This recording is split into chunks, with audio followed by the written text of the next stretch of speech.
खबर है में खुशामदीद। मेरे साथ हैं आरफ हमीद भट्टी साहब और जनाब ताहिर मलिक साहब। नाज़रीन, कुछ खबरें।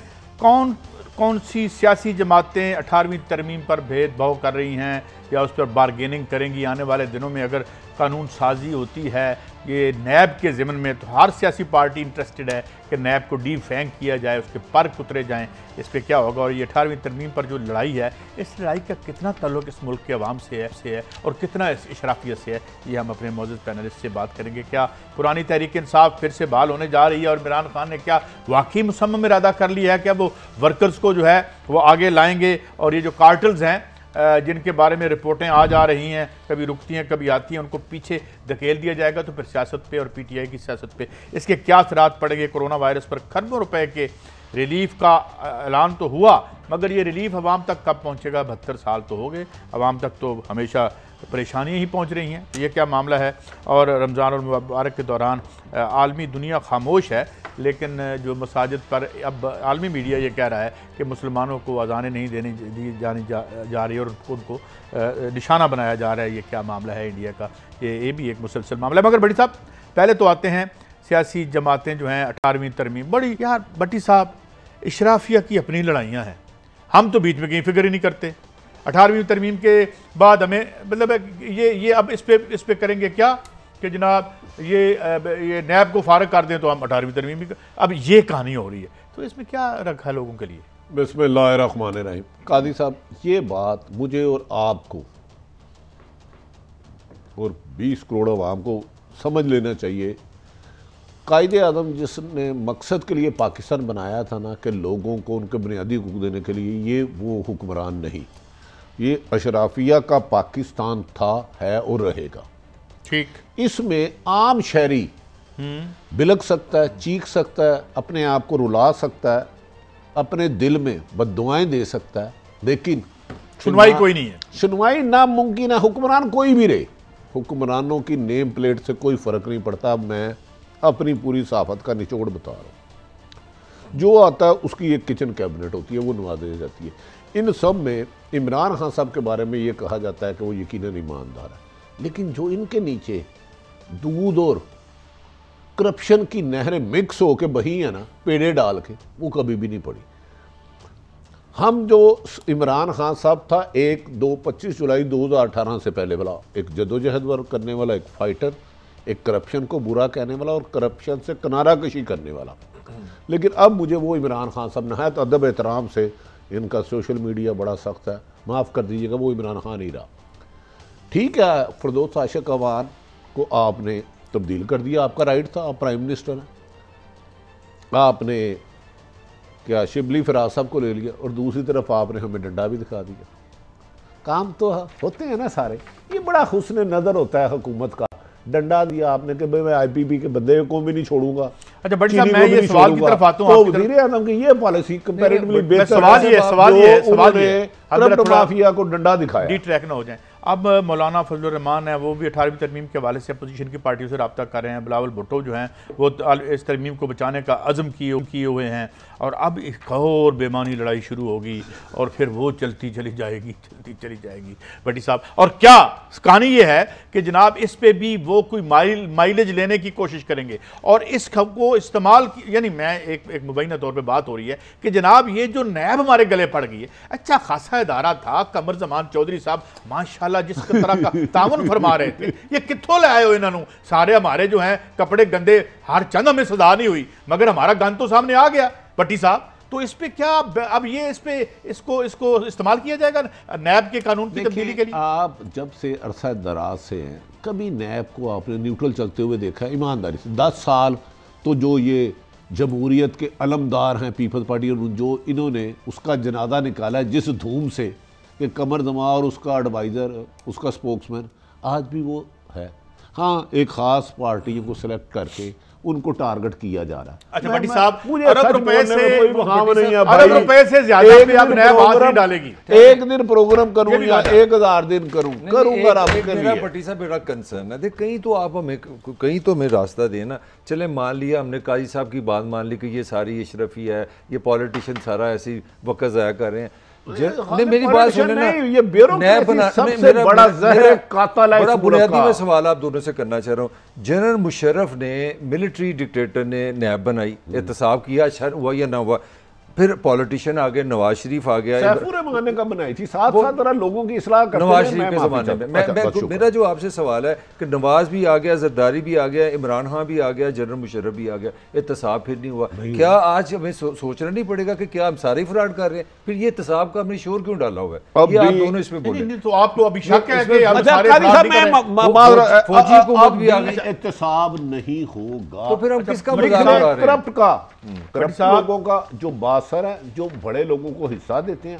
आप कोई बड़ी स्टोरी पढ़े, हम दोनों रिपोर्टर हैं।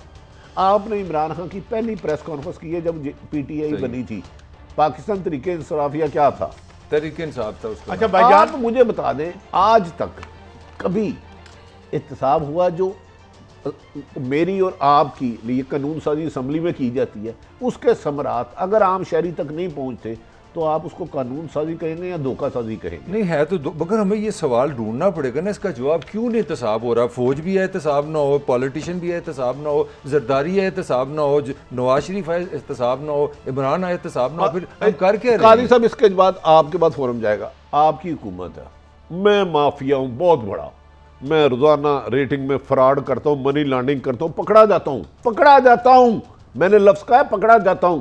मतलब आप जो जुर्म कर रहे हैं सबको पकड़ा जाता हूं और अहम तरीन अदारे पकड़ते हैं, मैं आपको हिस्सा देता हूं, आप मुझे छोड़ देते हैं। काजी साहब की हुकूमत आती है, काजी साहब बड़े अज़म के साथ आते हैं, मैं करप्शन पे कंप्रोमाइज़ नहीं करूंगा, लूटा हुआ नहीं छोड़ूंगा।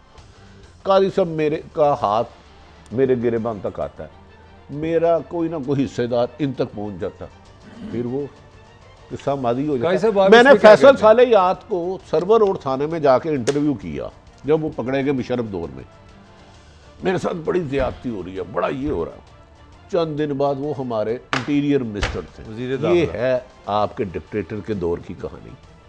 और ये है जब मेरा कायद आया सदाबहार सुप्रीम कोर्ट से करप्ट करार देने वाला इमरान नवाज शरीफ जब आए तो मुस्लिम लीग काफ का यूनिफिकेशन ब्लॉक बना के छांगे मांगे की याद पैदा करके 65 लोग मानका की सरबराही में बना के हुकूमत करते रहे। लेकिन मैं आज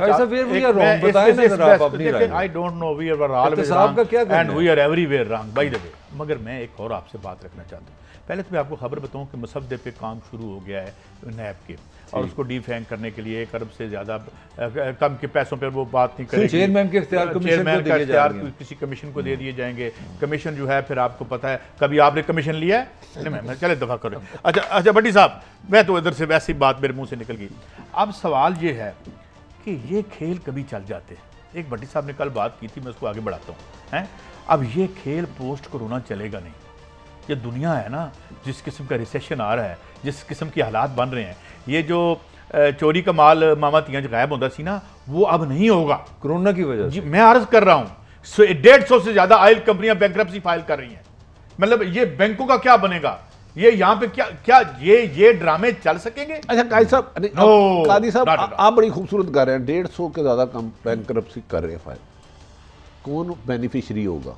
वो तो चंद लोग सरमायादार उसमें। मुझे एक बात है, अवाम को क्या मिला? मुझे मेरी 98% अवाम से ये शराफिया लूट के खाते मुझे। वही हम 18वीं तरमीम वाली बात कर रहे हैं। अवाम के लिए बात यह है कि सवाल 18वीं तरमीम में क्या है कि जो ठेके हैं वो फेडरल गवर्नमेंट देगी या सूबे की गवर्नमेंट दिया करेगी? सूबे देंगे, ठीक है ना जी, सूबे देंगे। तो अवाम ना इन ठेकों में ना अवाम। अच्छा ये बताएं, बिलावल भुट्टो 18वीं तरमीम के इतना खिलाफ क्यों है? मैं नहीं कहता ये नहीं, वो कह रहे हैं इसमें चेंजिंग की गई तो मैं हिला के रख दूंगा हुकूमत।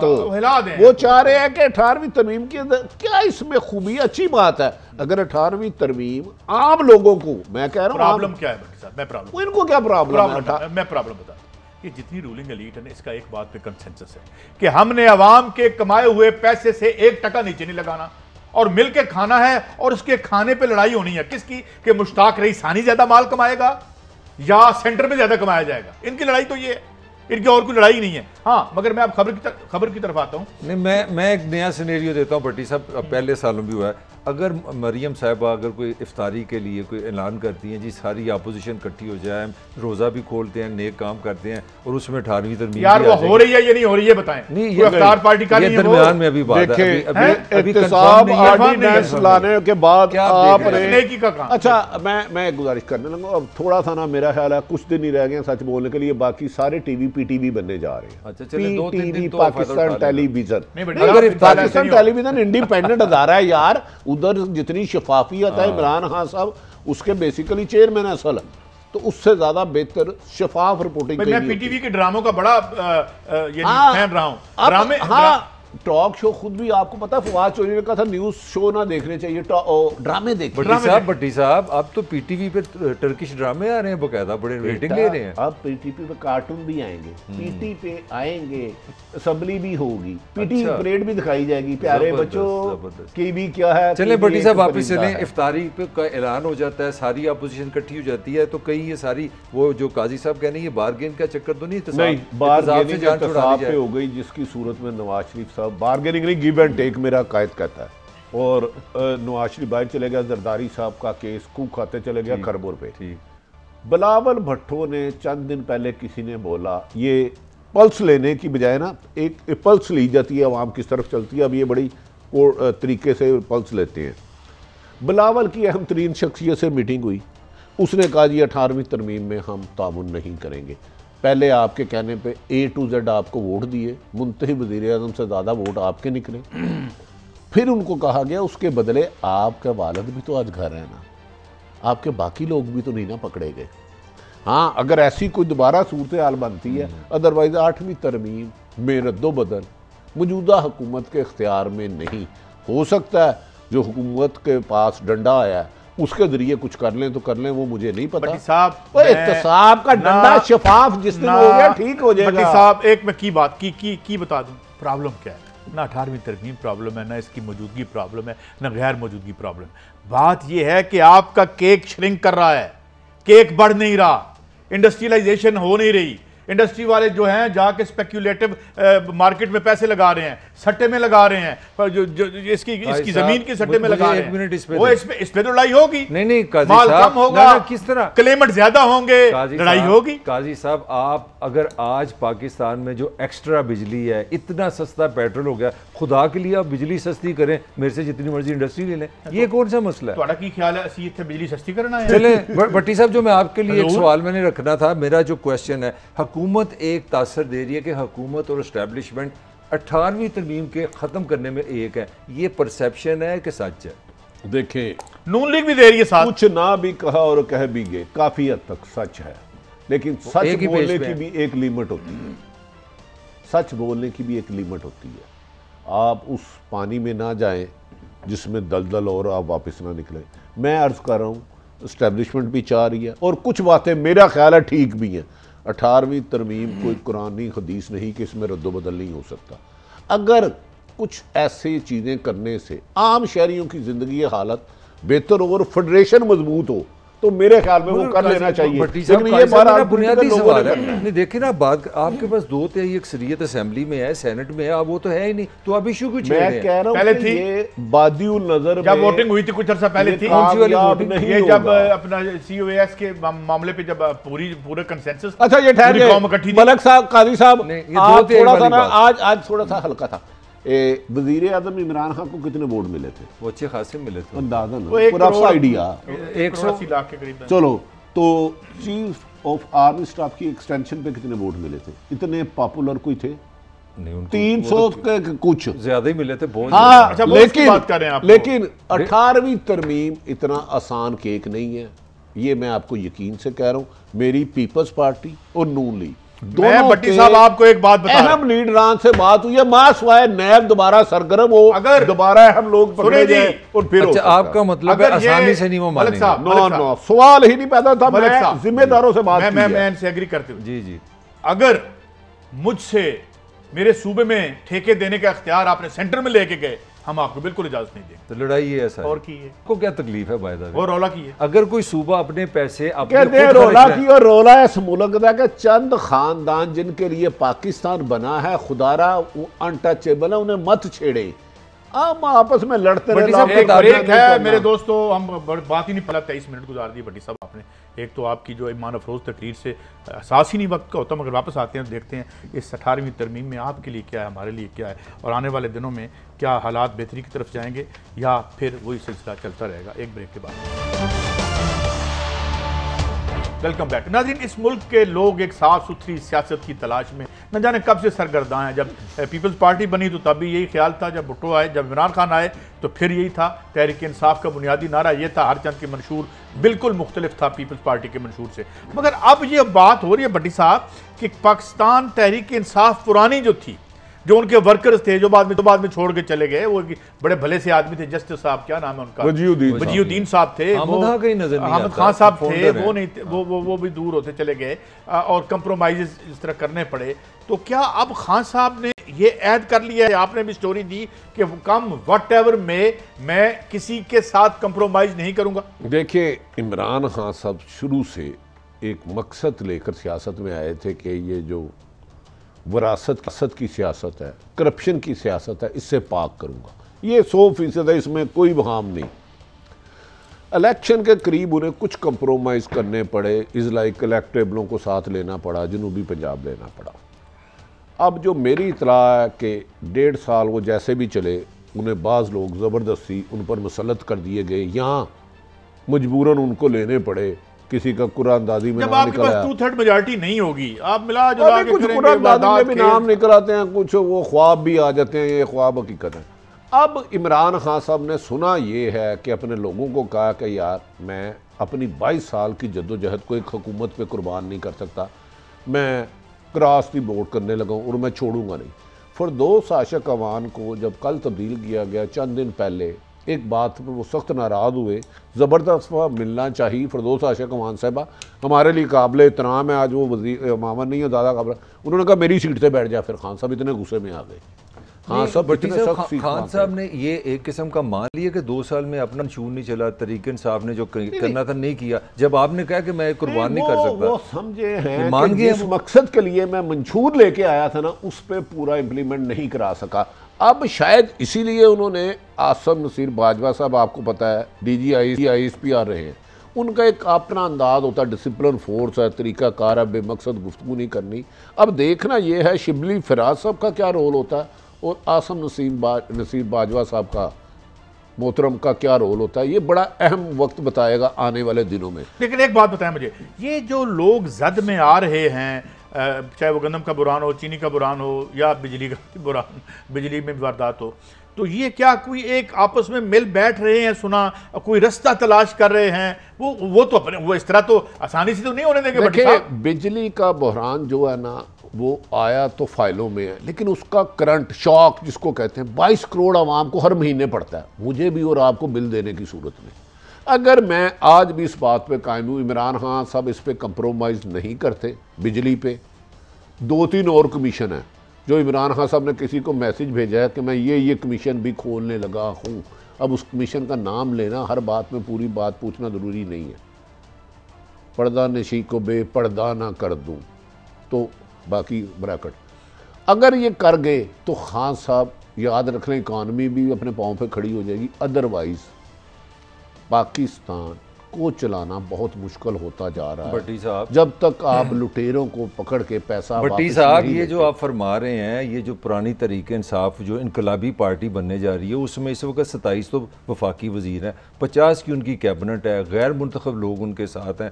उनके वो 100 दिन वापस आ रहे हैं जिसमें उन्होंने $200 ले आएंगे, वो मकान भी बना देंगे, वो कर्जे भी उतर जाएंगे, IMF के पास नहीं जाएंगे, वो इमरान खान वापस आ रहे हैं। और दूसरी जो मैं असल सवाल करना चाह रहा हूँ, एक तो वो मेरा क्वेश्चन हो गया, वो वापस आ रही है तरीके इंसाफ, और दूसरी जो लोग निकाल रहे हैं, अंदर की खबरें ये हैं कि जहांगीर तरीन बोल नहीं रहे, आशिक अवान साहबा, ये सारे लोग एक अलग टीम बना रहे हैं आहिस्ता आहिस्ता, क्योंकि ये घर के बेदी हैं, ताकि अगर इमरान अग्रेसिव हो जाए, अगर इमरान खुदा न खास्ता वाकई फैसला कर ले कि मैं वो चीनी गंदम IPP पे चढ़ाई करने लगूँ, तो पॉलिटिकली गेम डाल अगर तो क्या सच इमरान खान साहब बहुत सोच विचार कर रहे हैं। और एक खबर मैं आपको दे दूँ, ये उन रिकॉर्ड है, जहांगीर तरीन साहब, पीपल्स पार्टी, नून लीग इनका कुछ नहीं बिगाड़ सकती। सारे मिलके भी पंजाब में, मैं आपको गारंटी दे रहा हूँ, पंजाब में वफाक में तो सुबह वो MQM और अख्तर मैंगल को गए 16-17 बंदे चाहिए, तो कहानी खत्म। जहांगीर तरीन 1 मई को फैसला कर ले कि पंजाब में अदम एतमाद का वोट इसको कहा ले जाए, उस्मान बुज़दार साहब नहीं ले सकते। और शहबाज शरीफ मुस्लिम लीग नून के आला रहनुमा इस वक्त जहांगीर तरीन के पीछे मिन्नतें कर रहे हैं कि हमें थोड़ी सी सपोर्ट दे दो। इस वक्त आज तक, कल परसों वो गालबन इस्लामाबाद थे, जहांगीर तरीन साहब को मैं भी एक खबर दे दूं, शहबाज वो कामयाब होते हैं नहीं होते काजी साहब? नहीं, तो सही खबर मेरी क्या जहांगीर तरीन साहब भी ये सपोर्ट देने के ज़िम्मन में आज़ाद नहीं है। आज़ाद नहीं है। क्यों? वही कैनट उसकी जेब में तो सोच पंजाब ओहो छोड़ें, जेब में छोड़ें, जेब कटते देर नहीं लगती इस मुल्क में। ना 25-30 MP उनकी जेब में है, जो जेब कटते देर नहीं लगती। कैसा अगर आप इजाजत दें, लेकिन आप डांटेंगे नहीं, अल्लाह माफ करे। नाम बताओ नून लीग की तरफ से जहांगीर तरीन साहब को कौन कौन मिला और उन्होंने जहांगीर तरीन साहब के साथ गुफ्तगू में टेबल पे डिस्कशन हुई तो ये बंदे आपके हाथ में हैं, हमने कोशिश इनसे की है, मुलाकात की, इनसे बात करने की, तो उन्होंने कहा है जो जहांगीर तरीन मेरा लीडर जहांगीर तरीन है। उन MP और MN ने, मैं अपनी नहीं बात कर रहा, मेरा एक आपसे इसी स्टोरी के बारे में सवाल है। उन्होंने कहा कि जो जहांगीर तरीन साहब करेंगे हम उसके साथ हैं, ये बात है। तो जहांगीर तरीन साहब भी किसी से पूछने की जरूरत करेंगे या नहीं? देखिए ये एक आपका क्वेश्चन, ये 1 करोड़ रुपए का क्वेश्चन। अच्छा यार, मैंने 20 रुपये दे रहे हो। भट्टी साहब वो CM पंजाब पुराने शहबाज शरीफ किधर गए बीच में, वो क्या इनसे मांग रहे हैं, क्या चाह रहे हैं? और उनकी कैबिनेट ये तो खबर बताइए। डिस्कस कर रहे थे। शहबाज शरीफ वो इमरान की दुश्मनी में कुछ करने के लिए तैयार है, सीधी वो बात हर कुछ करने के लिए तैयार हैं, वो हर कुछ करने के तैयार हैं, बगैर पानी के कश्ती चलाने के लिए तैयार हैं, अच्छा, बगैर पानी के मछली रखने के लिए तैयार हैं, मैं आपको गारंटी दे रहा हूं। लेकिन वो क्या करे, वो जब थोड़ी सी अंगड़ाई लेते हैं, 1-2 राब्ते करते हैं, एक मैसेज आता है परसों शहबाज शरीफ 4 अरब 5 खरब 700 अरब रुपए की मुबैना इल्जाम के सिलसिले में नैब ऑफिस। अरे भाई जावेद लतीफ साहब ने भी अपना बयान जो है वो अब दे दिया है, हो जाए पेश जाके फिर। अच्छा कायरा साहब की मतलब कि अगर उन्होंने पंजाब हुकूमत बदलनी है तो फिर तलबिये पे लेते रहे, आपका ये कहना चाहते हैं? बिल्कुल ऑफ कोर्स। मेरा कहना क्या, हकायक बता रहे हैं, खंडरात बता रहे हैं, हमारा का फिर जहांगीर तरीन कुछ नहीं कर पाएगा। नहीं, जहांगीर तरीन अगर अड़ गए, कम से कम पंजाब आज गया सो कल गया, इसका टाइम मुझे नहीं पता। हाँ, अगर ज्यादा कोई पहलवान ना नजर आने वाले तगड़े हो गए, जैसे चेयरमैन सेनेट का इलेक्शन हुआ था तो 64-50 में बदल गए थे या 51 में बदल गए थे, वो काम ना हो जाए तो मुझे नहीं पता। अल्लाह के पास बैठे हुए ये ज्यादा थे अपोजिशन वाले, उठ के गए भी इधर से। अच्छा ये कमर जमान कायरा साहब को सुनते हैं, अपोजिशन अब किस हवाले से अटैक पर आ रही है, कहा क्या, मगर वो क्या कह रहे हैं जरा सुनते हैं। मेरा ख्याल यह है कि शिबली साहब को शायद अपोजिशन के खिलाफ इस्तेमाल किया जाएगा और मीडिया में इस्तेमाल किया जाएगा, और जनाब आसिम साहब जो है वो अदरवाइज एक प्लेजेंट सी गुफ्तगू जहां करनी होगी इदारों के साथ, दुनिया के साथ, वहां शायद उनको इस्तेमाल किया जाए। लेकिन एक बात तो तय, जो हम कह रहे थे इस गवर्नमेंट को बनाया गया है, ये गवर्नमेंट खड़ी की गई है, और अब हम देख रहे हैं कि आस्था पहलो जी पीछे बैठे गवर्नमेंट कोई और चला रहा है, अब वो आस्ता आस्ता वो किरदार और सामने हो गए, इनविजिबल कैरेक्टर्स अब विजिबल होते जा रहे हैं। अब सवाल ये है भट्टी साहब की, जो इनविजिबल कैरेक्टर्स का हम बड़ा रोला मतलब बड़ा शोर डालते हैं, तो सवाल ये है कि ये इनविजिबल कैरेक्टर के बगैर कौन सी जमहूरी हुकूमत आई थी सिवाय जुल्फिकार अली भुट्टो को छोड़ के? इनविजिबल कैरेक्टर के बगैर क्या जरदारी साहब घर वैसे ही चले गए हैं? मुझे बताएं क्या मुराद अली शाह साहब को हाथ नहीं पड़ा? बेनजीर भुट्टो की असैसिनेशन के बाद पाकिस्तान खरबों रुपये बेनामी का अकाउंट कैसे एकदम मुर्दा हो गया, मनोमनी मिट्टी के नीचे चले गए। यहाँ तक आ गई है कि वो कह रहे हैं कि जनरल साहब के 2 साल पूरे नहीं है, वो तो इस तरह की नेगेटिव तनकीद कर रहे हैं। देखिए वो तो वैसे जो हमारे साहब मुशीर थे सिक्योरिटी के नवाज शरीफ साहब के, अच्छा जो नवाज शरीफ ने किया वो इमरान ने उनके पूरे हुए थे, वो दोनों ने हर काम वही उनके पूरे हुए थे। मेरा प्रेसिडेंट मौजूद है ना, प्रेसिडेंट मौजूद है, जो नवाज का वही करना। मैं बताऊं कि ना तो फरदौस आशिक अवान ना ही फवाद चौधरी साहब वाली गुफ्तगू जनरल आसिम सलीम बाजवा करेंगे, बड़ी नपी तुली गुफ्तगू करते हैं। मैं आपको ईमानदारी से कह रहा हूँ, अब देखना ये है कि सियासत में शिबली फराज साहब को क्या रोल देते हैं, इमरान खान साहब और आसिफ सलीम बाजवा साहब को क्या रोल देते हैं, ये बड़ा डिपेंड करता है। मैं ईमानदारी से समझता हूँ, आप खुद एक चैनल हेड कर रहे हैं, आप एक बंदे को वजीर बना रहे हैं, साथ ही दूसरी अपॉइंटमेंट आप कर रहे हैं, तो आपने शिबली साहब को क्या रास्ता दिया? आप कहते हैं भी आपको मैं वजारत देने लगूँ, आप अपनी टीम बनाएं, ये किस तरह की लीडरशिप है? जरा मुझे समझाएं। देखे ना, फिर मैं चुना रहा हूँ और मेरे पीछे आप खड़े हैं और तड़क करके आप चपेड़ मारते हैं, ओए अन्ने नजर नहीं आता मैं तेन की किया सी, तो फिर मैं दोबारा बार-बार चपेड़े खाता रहूंगा। क्या मुझे बेवकूफ समझा है? भट्टी साहब, यार आप अपने आप को क्यों भट्टी साहब एक मिनट, फिर मुझ पे वही इल्जाम लग रहा है। मेरे सर पे थप्पड़ खा खा के मेरा ब्रेन चाहते हैं फेल हो जाए। नहीं भट्टी साहब मुझे एक बात बताएं, यहाँ पर जहाँ भी हुकूमत हो रही है या जो कुछ हो रहा है, जरदारी साहब कितने अहल थे जब उन्हें वजीर लगाया गया था? सिर्फ यहाँ पे हमजा शहबाज रह गए थे पंजाब में लगाने के लिए लीडर ऑफ द अपोजिशन। यहाँ सिर्फ शहबाज शरीफ एक वाहिद आदमी था जिसने लगना था, सारा टब्बर लाया जे, तो वो उनका कोई रिश्तेदार तो नहीं है, बट वो इसी पॉलिटिकल रियलिटी में ही इज मैनूवरिंग, वो कर तो रहा है। एक तो बात देखें, उसने कभी किया है कि हफीजुल्लाह न्याजी साहब को लगा दें, या जो है ना वो तो नाराज फिरते हैं उनसे, बड़ी नाराज फिरते हैं, वो तो छोड़ते नहीं है उनको, ठीक है। नहीं, अपनों को भी बड़ा नवाज रहे हैं, अब मेरी जुबान ना खोल नहीं बताएं कहां से और किस को नवाज रहे हैं, बात निकलेगी तो दूर ये इमरान खान साहब किसी बहन भाई को लगाया उन्होंने, सब्जी वाले की नहीं बात कर रहा। नहीं सच मुझे इस वक्त पता है कि पीएम सेक्रेटरीट में किसका हुक्म चल रहा है और किसका नहीं। भट्टी साहब, आपने कोई दिन नहीं गया प्रोग्राम में, अब सारी लड़ाई भट्टी साहब ईमानदार, आज भी कह रहा हूं, तो फिर ये किस तरह हो सकता है? अब भी कह रहा हूं, लेकिन अब मजबूरियां तो होती है ना यार। देखें, हो सकता है उन्होंने अपनी किस्मत का, पाकिस्तान की हुकूमत का सबसे बड़ा फैसला अपनी मर्जी से ना किया हो, किसी के कहने पे। भट्टी साहब ब्रेक पे जाना है, हमें ब्रेक पे जाना है, मगर मैंने एक सवाल का जवाब लेना है। देखें, कौन सा इमरान खान लड़ाई कर रहे हैं कि मेरी बेटी और बेटे को मेरे बाद पार्टी दो? नहीं, वो देखे ना, मुझे बताया ना किस बहन को इलेक्शन लड़वाया उन्होंने? सलमान और वो ये बात आती है, ये क्या करते रहे? मुझे बताएं ना, उनकी बहन ने कोई इलेक्शन लड़ा? जुल्फी बुखारी दोस्त ही है, बस जुल्फी बुखारी दोस्त था, तो ये दुश्मन लेके आए, दोस्त ही है। अच्छा नहीं, काजी साहब जरा ब्रेक 1 मिनट लेट कर लें। आपकी गुफ्तगू में लॉजिक है, देखें, जो अच्छे दोस्त गुफ्तगू करे उसकी तारीफ करनी चाहिए।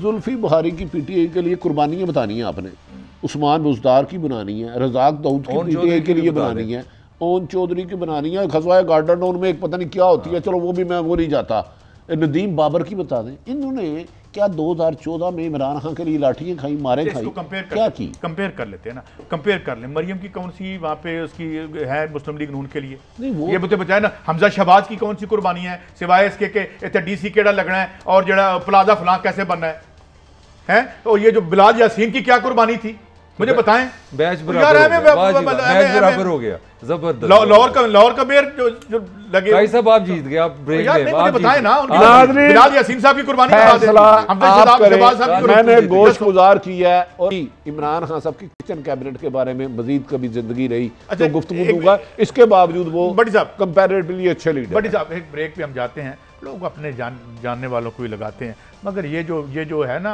अकरबा परवरी, ये बंद होनी चाहिए। आते हैं ब्रेक के बाद।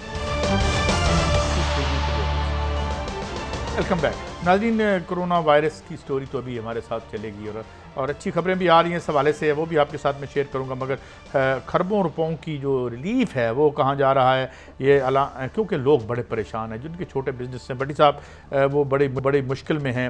और साथ ये जो किरायों का मामला है, देखें बहुत से मुल्कों में हल किया गया है कि जी हम रियासत किराए देगी आप लोगों से जो बिज़नेस जिनके बंद हो गए हैं, बहुत से मुल्कों में ऐसी मिसालें मिलती हैं मगर यहाँ नहीं मिल रही। और इसके साथ साथ बड़ी साहब दूसरी स्टोरी भी करेंगे, और वो ये कि एक और इमरान खान साहब ने हुक्मनामा जारी किया है और गालिबन आजम साहब जो हैं उनको कहा है कि ये जो तैनातियां हुई हैं उन्हें बेदखल करने लगे हैं, प्रिंसिपल सेक्रेटरी को, आजम खान को नहीं बेदखल नहीं करने लगे, नहीं उनको यार जिंदाबाद इमरान खान। एक तो काम नहीं इतनी बड़ी खबर दी है कि प्रिंसिपल सेक्रेटरी चेंज किए जाने का इम्कान। उन्होंने कहा कुछ लोगों को निकालने, उसका तरीका कार है कि आप काबीना से पहले मंजूरी लेते हैं, तो उन्होंने जो कहा उन्होंने कहा जी सुप्रीम कोर्ट जो नए एडवाइजर बने हैं या वजीर बने हैं उनको निकालने। अफसरान 30 अप्रैल को जो है उनकी भर्तियों की रिपोर्ट तलब कर ली है और 5 मई को काबीना के इजलास में पेश की जाएगी।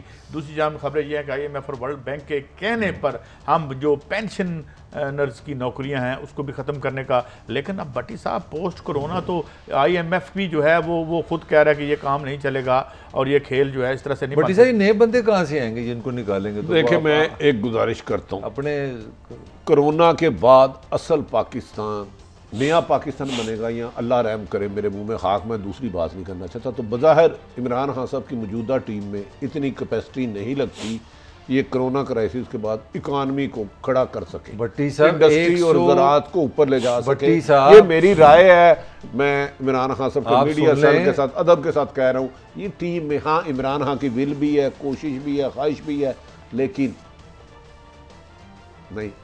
116 इदारे खुद मुख्तार करने लगे हैं। काजी साहब आपका फेवरेट टॉपिक 116 होता है, तो उनको जाओ आज़ाद हो जाओ, पेंशन ये नहीं होता। तो ये तो हुकूमत खुद बेरोजगारी फैला रही है। बात ये है कि जो आज चूंकि ये बात नहीं करते, 116 जो हमारे मईशतदान है ना यहाँ पे, जिसे एलीट इकोनॉमिस्ट कहते हैं, क्योंकि यहाँ सारी नौकरियां तो बेस्ट में है, ये बात बताते नहीं है। ये सारा इकोनॉमिक पैराडाइम जो है ना वो कोरोना ने स्मैश कर दिया है। ये यहाँ नहीं चलेगा। कोरोना कैसे आ गया? आप लोगों की पेंशन भी छीन लगी है कोरोना। यार मैंने अर्ज कर दिया ना, नहीं जो छीन रहे थे ना, स्मॉल गवर्नमेंट, छोटी गवर्नमेंट, नौकरी। अच्छा काजी साहब बात सुने, आप ऐसी हुकूमत को क्रिटिसाइज कर रहे हैं। देखें हुकूमत की इतनी गुड गवर्नेंस है कि IMF ने अपना बंदा भेजा आपके मुल्क में नौकरी करने के लिए। हफीज शेख साहब क्या है, ईमानदारी से बताएं यार। देखें आप, दूसरा अपने वज़ीर आज़म से एक चीज़ गुजारिश करें, ये जो स्कूल की फीसें ना इनको आती कर दें। ये जो टीचर की सैलरी है ना, किसी भी स्कूल की फीसद का 10% भी खर्चा नहीं होता। यार कुछ तो हुकूमत होने का हमें एहसास दिलाएं। ये स्कूल माफिया, ये प्राइवेट हेल्थ माफिया। परसों हमारा एक दोस्त डॉक्टर अस्पताल गया है, 5 दिन रहा है, कितने पैसे लगे हैं? 5.5 लाख रुपया। कितने दिनों में? 5 दिन के। ये 5 स्टार होटल है जहाँ पे गए? और भाई 5 स्टार होटल है, नहर की तरफ पुल है, तो 20,000 रुपया ज्यादा, 10,000 रुपया, 2 फ्रिज है तो 20,000 रुपया और बढ़ गया। कमरे का व्यू बदले तो पैसे बदल जाते हैं। व्यू बदलने से अगर LED लगी है तो और पैसे, LCD लगी है तो और है। यार मैंने कहा हेल्थ और एजुकेशन से मनशियात से ज्यादा फायदा है। वज़ीर आज़म एक काम करें, लुटेरों से पैसे निकलवाएं, हेल्थ और एजुकेशन इनके स्कूल और पेट्रोल मेरे पास क्लोजिंग है, पेट्रोल के हम बात करके उसको आप खत्म करें, महंगाई खत्म हो जाएगी, कीमतें, बिजली की कीमतें। मगर एक बात ये है, बहुत से बहुत बड़े सवालात सर उठाएंगे और पोस्ट कोरोना आपको बहुत बड़े वो काम भी करने पड़ेंगे जिनका नाम लेते हुए भी हम डरते हैं। ऐसा ही लग रहा है। बहरहाल अल्लाह जो करेगा बेहतर करेगा। इजाज़त दें, अल्लाह हाफिज़।